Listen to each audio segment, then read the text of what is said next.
Meus amigos, imaginem a situação daquele sujeito que tem a sua casa assaltada pelo vizinho ao lado.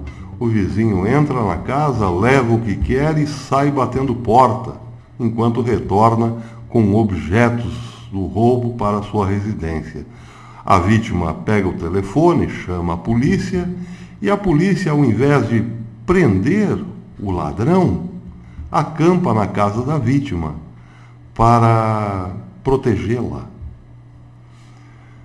Além de ser assaltada, a vítima agora tem que servir cafezinho com bolacha para os policiais que estão ali para dissuadir qualquer nova tentativa de assalto. É uma situação tanto cômica, mas é o que está acontecendo na Arábia Saudita. Os Estados Unidos, após o ataque à maior refinaria de petróleo do mundo, lá na Arábia Saudita, resolveu endurecer um pouquinho mais as sanções econômicas contra o Irã e mandar uma tropa maior para a Arábia Saudita. Estão todos lá agora tomando chá com bolacha na sala de estar dos sauditas. E os sauditas, não poderia se esperar outra coisa, já estão desconfiados e reclamando dos americanos. Isso é constatado aqui na agência Memri dessa semana, que disse o seguinte, fez uma matéria com um jornalista da Arábia Saudita chamado Ahmad Abu Taleb, que escreve regularmente no diário Okaz. A matéria começa dizendo o seguinte: após o ataque iraniano de 14 de setembro, as instalações de petróleo na Arábia Saudita, muitas autoridades sauditas pediram à comunidade internacional que tomasse medidas ativas contra a política regional do Irã e desempenhasse um papel na defesa do suprimento mundial de energia.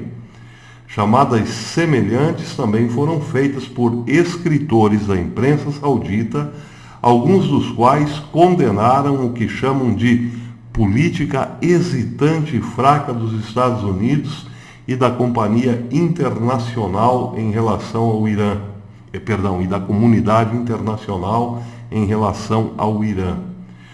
O destaque entre esses jornalistas é exatamente esse senhor, Ahmad Abu Taleb, que escreve para o Okaz. O que chamou a atenção da imprensa internacional, dos sites de notícias internacionais como o Memri, foi uma matéria desse senhor intitulada "Não temos aliados, apenas a nós mesmos". A matéria de Abu Talib revela que, expõe que os Estados Unidos não tomaram nenhuma atitude significativa contra o Irã, porque o caos semeado pelo Irã no Oriente Médio realmente serve a seus interesses de longo prazo. O jornalista pediu à Arábia Saudita que calcule seu curso com base no pressuposto de que está sozinho na briga contra o Irã, enquanto avisa que o reino enfrenta uma ameaça existencial de proporções sem precedentes. A matéria é longa e bastante preocupante. O discurso de Benjamin Netanyahu após as eleições para um público eufórico, um público, seus partidários de Likud, dizendo que Israel enfrenta uma ameaça existencial, é repetido agora por um jornalista da Arábia Saudita. A Arábia Saudita enfrenta uma ameaça existencial. O Irã quer acabar com todo mundo, pelo menos os seus vizinhos mais próximos e, um pouco mais adiante, Israel. E isso, no final das contas, diz o jornalista, é o que mais tem interessado os Estados Unidos de Donald Trump. Por quê? Porque a política de Donald Trump é exatamente essa. Deixa que briguem, deixa que o caos aconteça e depois, sobre o que sobrar, nós vamos dar um jeito aí de tentar administrar. mas enquanto faltar petróleo no mundo, nós e a Rússia abastecemos o mercado. É basicamente isso que está na reportagem de Mahmoud Abu Taleb. Mas isso representa, sim, boa parte do pensamento hoje no Oriente Médio.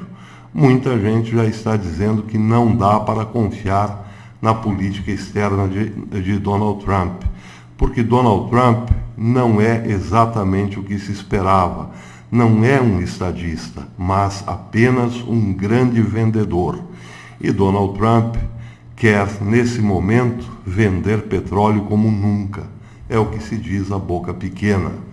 Agora vejam que detalhe ainda mais interessante. Reparem esse senhor que vocês estão vendo, chamado Nicholas Burns. Quem é Nicholas Burns? Se vocês digitarem aí no Wikipedia, verão que ele nasceu em 28 de janeiro de 56, é professor universitário, colunista, ex-diplomata americano e atualmente dá aulas de prática de diplomacia e políticas internacionais na Harvard John Kennedy School of Government e é membro do Conselho de Administração da Escola Centro Balfour para Assuntos Científicos Internacionais. Na Harvard Kennedy School, ele é diretor do Projeto Futuro da Diplomacia e presidente da Faculdade para os Programas do Oriente Médio, Índia e Sul da Ásia. Ele também é diretor da Aspen Strategic Group, conselheiro sênior do The Coin Group e atua como conselheiro de administração da Integris e escreve uma coluna quinzenal sobre assuntos externos para o Boston Globe. Também é colunista sênior de assuntos estrangeiros para o Global Post. Bem, por esta brevíssima biografia, dá para ver que não se trata de um analista político de boteco. É uma pessoa consultada não só pelo governo, como também por agências globalistas, que afinal querem estar sempre muito bem informadas para melhor movimentar as suas peças.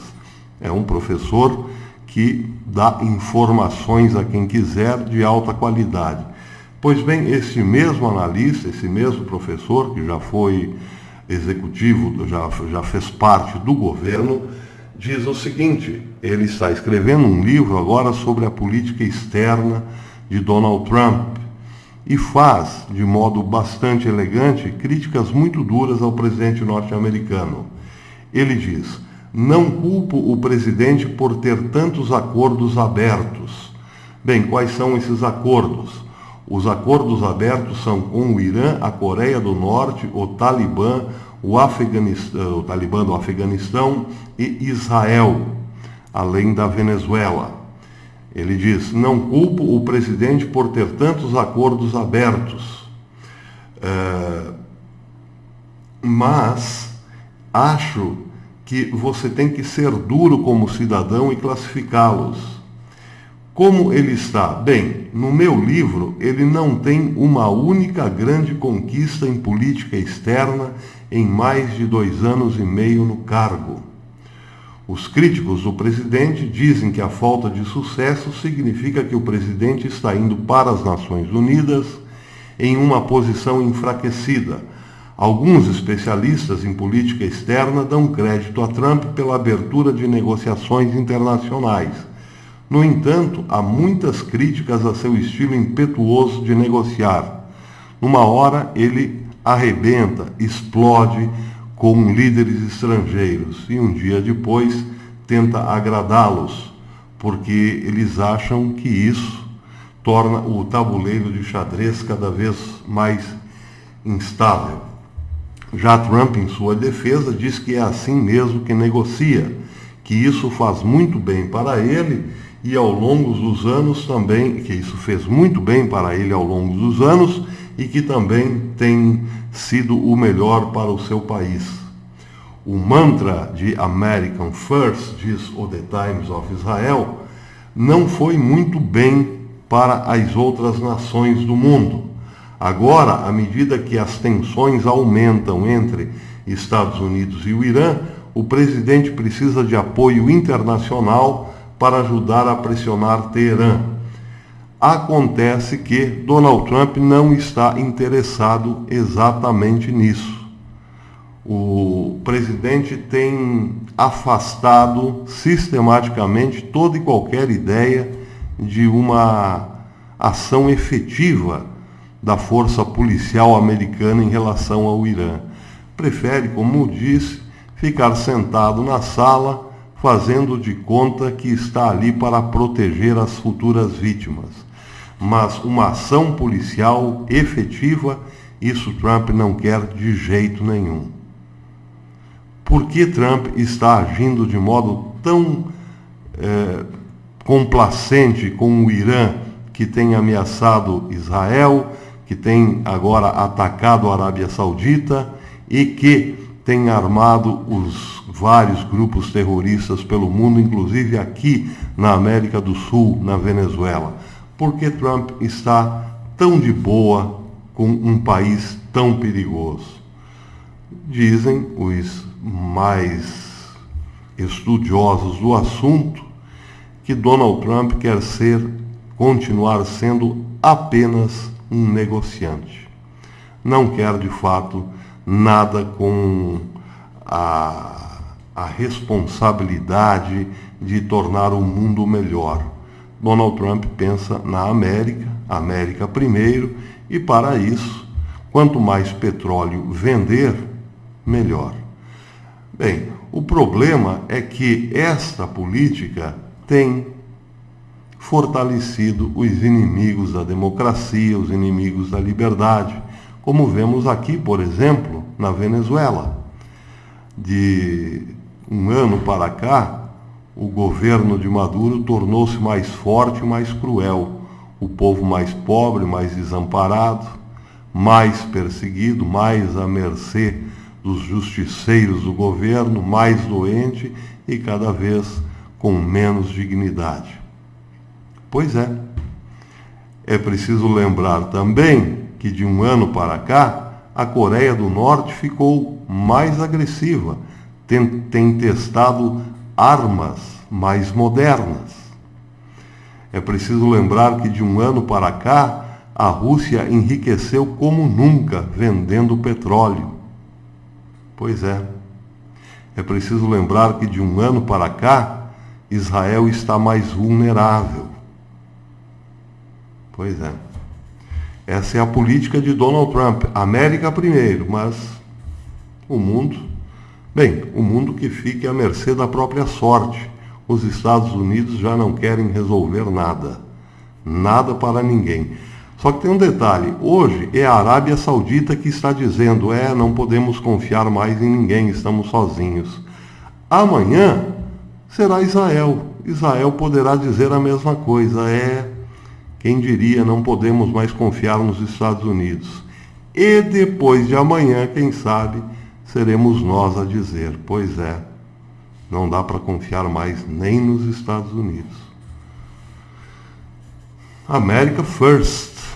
Bom para eles. Ruim para nós. Até depois, amigos.